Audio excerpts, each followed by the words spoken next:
News portal टुकड़ी पर आपका स्वागत है। बिहार निकाय चुनाव, क्या डिप्टी मेयर का पद जिसे राज्य सरकार के अनुशंसा पर राज्य निर्वाचन आयोग ने रिजर्व कर रखा है, वो रिजर्व सीट ही रहेगा या जनरल पद चुनाव होगा? अगर हम डिप्टी मेयर की बात करते हैं तो डिप्टी मेयर को डेफिनेटली दो चीजें हुई थी पटना हाईकोर्ट के आगे, ट्रिपल टेस्ट और डिप्टी मेयर वाली बात। हमने ये बात उठाया था कि डिप्टी मेयर को रिजर्व करने का कोई लॉजिक नहीं है, क्योंकि डिप्टी मेयर आपको देखना पड़ेगा कि डिप्टी मेयर का स्कीम क्या है। बिहार म्युनिसिपल एक्ट के अंदर में एक डिप्टी मेयर एक नॉमिनल पोस्ट है, एक डमी पोस्ट है, कोई इंडिपेंडेंट पावर नहीं, कोई फाइनेंशियल पावर नहीं है। Section 26 of Bihar municipal act अगर हम देखते हैं तो वो कहता है कि जब मेयर छुट्टी पे रहेगा किसी भी कारणवश, उसके एब्सेंस में डिप्टी मेयर रोल निभाएगा। क्या रोल निभाएगा? जो मेयर का रोल है बस वही निभाएगा। तो सवाल ये उठता है, जब डिप्टी मेयर एक नॉमिनल पोस्ट है, कोई इंडिपेंडेंट पोस्ट नहीं है, उसके पास किसी तरीके का पावर नहीं है, उसके लिए क्या डायरेक्ट इलेक्शन कराना कोई लॉजिक है? क्योंकि आप इलेक्शन करा रहे हैं तो पब्लिक का ही मनी है जो वेस्ट हो रहा है, एडमिनिस्ट्रेशन अच्छा खासा टाइम लगा रहा है। और दूसरी बात यह है कि डिप्टी मेयर कहीं पे भी पूरे देश में ऐसे रिजर्वेशन नहीं प्रोवाइड कर सकते हैं, क्योंकि 243 कॉन्स्टिट्यूशन ये कहता है कि सिर्फ chairperson of municipality seat reserve हो सकती है, डिप्टी मेयर रिजर्व नहीं हो सकती।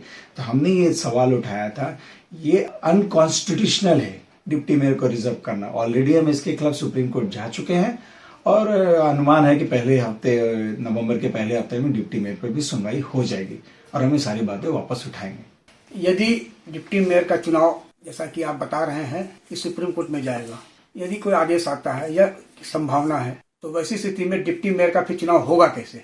देखिए, फिर से दो बातें हैं। ट्रिपल टेस्ट जो है, ट्रिपल टेस्ट हमने कहा था क्योंकि बहुत जगह बिहार में डिप्टी में ओबीसी के सीट पे भी अनाउंस हो गया था कि ओबीसी के कैंडिडेट, किसी जैसे गया में ये दोनों SC ST के लिए, किसी पटना के लिए ओबीसी के लिए था। तो जहां ओबीसी एबीसी आता है, ट्रिपल टेस्ट करना पहली बात तो कंपलसरी है। तो ट्रिपल टेस्ट कंप्लायंस के बिना आप डिप्टी में ओबीसी सीट भी रिजर्व नहीं कर सकते हैं।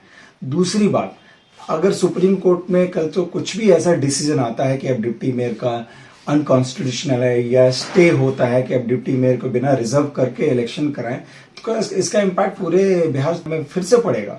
क्योंकि डिप्टी मेयर की सीट जब अगर रिजर्व हो ही नहीं सकती है, तो आप फिर इलेक्शन अगर अपने डिप्टी मेयर पे भी करा दिया रिजर्व करके, तो नेचुरल है कि सुप्रीम कोर्ट के बाद डिप्टी मेयर का भी इलेक्शन और जो जिस तरीके से कराया जाएगा उसको सेट असाइड करना पड़ेगा। तो क्या पुराने तरीके से, जैसा कि पिछले बार हुआ था, वार्ड काउंसलर ही डिप्टी मेयर का चुनाव करेंगे? देखिए, पहले पुराना प्रोसेस ये था कि वार्ड काउंसलर मिलकर सेलेक्ट करते थे डिप्टी मेयर को, ऐसा ही होता था, और मेयर को भी, ऐसा नहीं है ये था। अब क्या है, डायरेक्ट इलेक्शन मेयर और डिप्टी मेयर को दोनों को दे दिया गया। अगर 2 मिनट के लिए हम ये सवाल करते चलिए डायरेक्ट इलेक्शन भी आपने दे दिया तो ठीक है, डायरेक्ट इलेक्शन भी दे लिया। सवाल ये उठता है, ये पोस्ट रिजर्व क्यों, डिप्टी मेयर रिजर्व क्यों? अब पटना हाईकोर्ट ने विद ऑल ड्यू रिस्पेक्ट कहीं कोई रीजन नहीं दिया है कि डिप्टी मेयर को रिजर्व करने का क्या लॉजिक। उल्टा हमने ये कहा है कि कृष्णमूर्ति का जजमेंट है कॉन्स्टिट्यूशन बेंच का, सुप्रीम कोर्ट का 2010 का, जो ये कहता है कि सिर्फ चेयरपर्सन सीट रिजर्व जो हुए थे वो सही है। डिप्टी मेयर उसमें तो सवाल उठा ही नहीं था। पटना हाईकोर्ट के जजमेंट में इनफैक्ट उसी जजमेंट को कोट करके हमारी प्रेयर को रिजेक्ट किया गया। उस जजमेंट में सिर्फ चेयरपर्सन की सीट को रिजर्व करने की बात हुई, डिप्टी को नहीं। और हम तो यही कह ही रहे हैं, वो जजमेंट सिर्फ चेयरपर्सन पे एप्लीकेबल होता है, डिप्टी पे नहीं होता है। अब डिप्टी पे अगर एप्लीकेबल नहीं होता है तो इस बात को टेस्ट करना पड़ेगा कि डिप्टी चेयरपर्सन रिजर्व करना लॉ के तहत सही है कि नहीं है, कॉन्स्टिट्यूशनल है कि नहीं। और सबसे पहला आर्गूमेंट हमारा यह है कि अनकॉन्स्टिट्यूशनल है। सो उस नजरिए में देखेंगे तो डिप्टी मेयर की सीट मुझे लगता है अनरिजर्व होके पहले की तरह जनरल होके इलेक्शन होना ही सही रहेगा। आग्रह है कि इस वीडियो की लिंक को लाइक, शेयर, सब्सक्राइब अवश्य करें। धन्यवाद, नमस्कार।